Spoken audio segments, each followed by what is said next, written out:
wanted to dive in a little bit on some of the biological products that's becoming more commonplace in the industry in row crop production. And one of the things that I have noticed here as we go into the 2026 growing season is that because of the price of our fertilizer inputs, namely P and K, and the crop prices that are generated and being in such a tight squeeze, we're seeing cutbacks in the P and K application rates.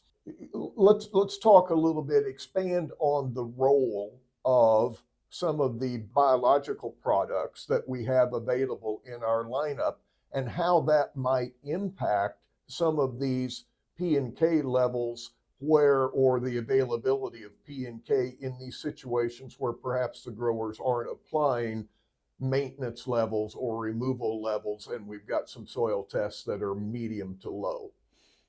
Okay, so there's a couple things. We're working with the Ag Formula and the SD25 from BioSI here. It's got a couple different ways of helping with that.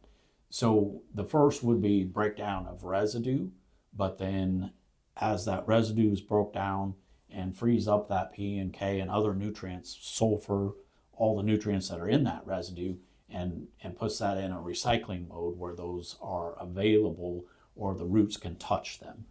And the other aspect is there's actually quite a bit of bacteria and fungi in both of those products that improve interaction between the root and the nutrients in the soil, but also the soil particles themselves. So the activity of the bacteria and the fungi actively out there accessing things that are tied up back into organic matter.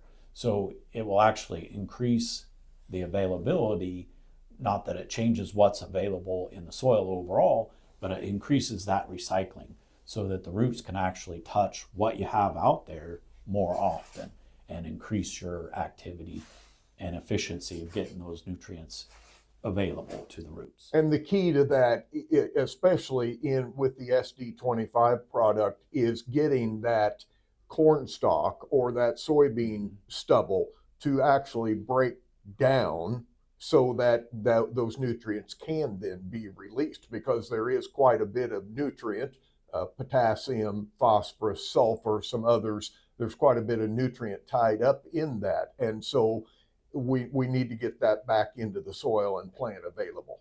Correct. Not only will it help with like last fall's residue, but other residue that's partly broke down or say 75% broke down on its way to being organic matter.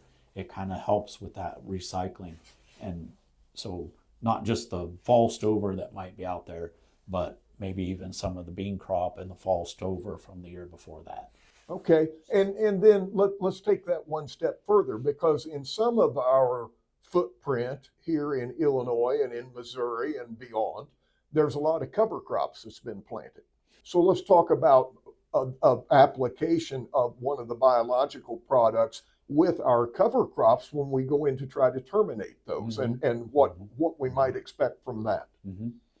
So when we get into spring, the biologicals coming out there, especially like the Ag Formula and the SD25, there's a lot of different avenues of getting those bugs out there with existing trips, but not harming the bugs themselves, and really putting those bacteria and fungi into an environment where they can flourish and kickstart that recycling into high gear. Sure, and even include those with the herbicide application that we're using to terminate that crop, so that we're only getting one trip across the field with all of that and accomplishing a lot of things in one trip. And the cost of these biologicals is really reasonable, as per my understanding, in return for what they give us.